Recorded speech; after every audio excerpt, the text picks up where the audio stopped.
ગુજરાતમાં ભારે વરસાદના કારણે મોરબીમાં પણ ધોધમાર વરસાદ વરસ્યો હતો। વરસાદના કારણે મોરબી ડેમ છલોછલ ભરાઈ જતા નીચાણવાળા વિસ્તારોને ફટાફટ ખાલી કરાવવાની ફરજ પડી હતી।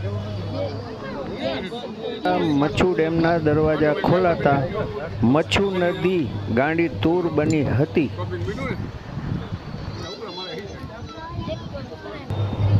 કેમેરામેન જ્યોતિ પરેચા ની સાથે ઇદ્રીસ બી સરવદી।